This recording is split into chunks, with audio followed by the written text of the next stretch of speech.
अस्सलाम वालेकुम दोस्तों। सिर दर्द ਜਿਹੜਾ ਨਾ ਇੱਕ ਐਸੀ ਪ੍ਰੋਬਲਮ ਆ ਜਿਹੜੀ ਸ਼ੁਰੂ ਦੇ ਵਿੱਚ ਤਾਂ ਐਵੇਂ ਲੱਗਦੀ ਆ ਤੇ ਜੇ ਇਹਦਾ ਸਹੀ ਇਲਾਜ ਨਾ ਹੋਵੇ ਤੇ ਫਿਰ ਪੁਰਾਣਾ ਹੋਣ ਲੱਗ ਪੈਂਦਾ ਤੇ ਪੁਰਾਣਾ ਹੋ ਕੇ ਮੈਂ ਤਾਂ ਇਦਾਂ ਦੇ ਮਰੀਜ਼ ਵੀ ਦੇਖਿਆ ਜਿਨ੍ਹਾਂ ਨੂੰ 25 ਸਾਲ ਹੋ ਗਏ ਆ 30 ਸਾਲ ਹੋ ਗਏ ਆ ਵਿਚਾਰੇ 7 ਗੋਲੀਆਂ ਰੋਜ਼ਾਨਾ ਖਾਂਦੇ ਆ ਫਿਰ ਵੀ ਸਿਰ ਦਰਦ ਠੀਕ ਨਹੀਂ ਹੁੰਦਾ।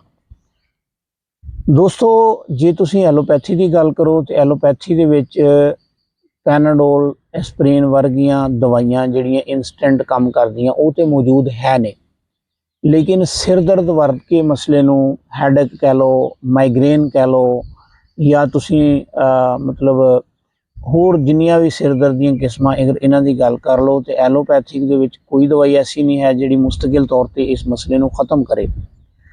ਤੁਹਾਨੂੰ ਸਾਰੀ ਜ਼ਿੰਦਗੀ ਦਵਾਈਆਂ ਖਾਣੀਆਂ ਪੈਣੀਆਂ। ਔਰ ਯਾਦ ਰੱਖੋ ਜਿੱਦਾਂ ਤੁਸੀਂ ਸਿਰ ਦਰਦ ਦੇ ਮਸਲੇ ਦੇ ਵਿੱਚ ਪੁਰਾਣੇ ਹੋਣਾ ਵਾ ਉਦਾਂ ਹੀ ਤੁਹਾਡੇ ਮਸਾਇਲ ਵਧਣੇ ਆ ਤੇ ਅੱਲਾਹ ਤਾਲਾ ਦੇ ਫਜ਼ਲੋ ਕਰਮ ਦੇ ਨਾਲ ਤਿੱਬੇ ਯੂਨਾਨੀ ਦੇ ਵਿੱਚ ਸਿਰ ਦਰਦ ਦਾ ਬੜਾ ਤਗੜਾ ਇਲਾਜ ਮੌਜੂਦ ਆ।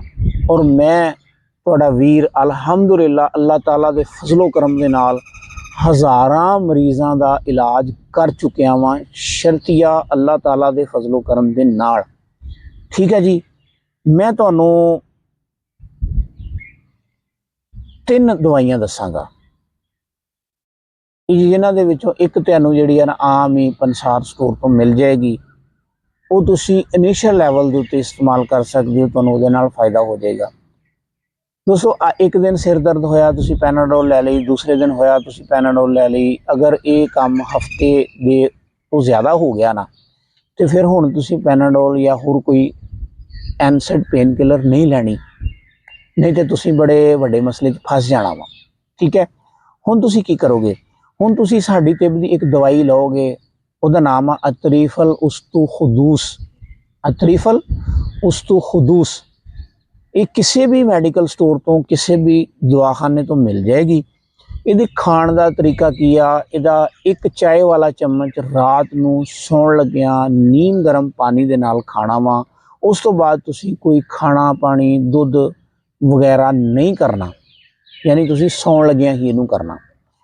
ਤੇ ਜੇ ਤਕਲੀਫ ਜ਼ਿਆਦਾ ਵਾ ਤੇ ਇੱਕ ਚਮਚ ਸਵੇਰ ਨਿਹਾਰ ਤੇ ਇੱਕ ਚਮਚ ਸ਼ਾਮ ਨੂੰ ਸੌਣ ਲੱਗਿਆਂ। ਲੇਕਿਨ ਅਗਰ ਤਕਲੀਫ ਮਾਮੂਲੀ ਹੈ ਤੇ ਫਿਰ ਸਿਰਫ ਇੱਕ ਦਫਾ ਰਾਤ ਨੂੰ ਸੌਣ ਲੱਗਿਆਂ ਤੁਸੀਂ ਇਹਨੂੰ ਲੈਣਾ ਵਾ। एक डब्बी तुहाडी तकरीबन 7 ਤੋਂ 8 दिन चलेगी।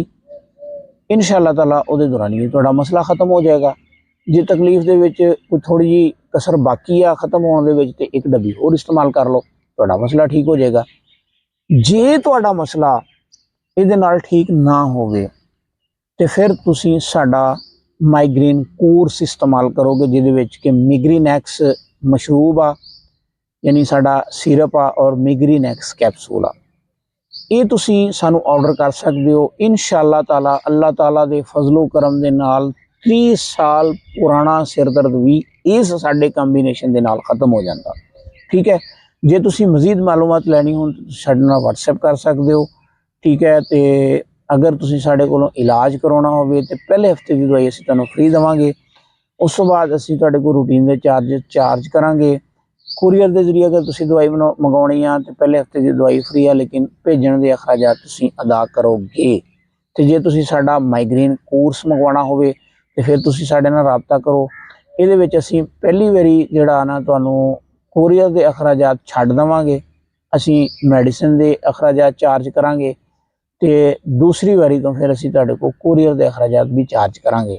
ठीक है जी, ये साडी एक पैक जिहड़ी हुंदी है ये 22 दिन वास्ते हुंदी है ते अलहमदुलिल्लाह अज़्ज़ व जल इहदे नाल पहले हफ्ते के अंदर ही फायदा हो जाता वा, लेकिन वैरी करता वा कि मर्ज कितना पुराना सी।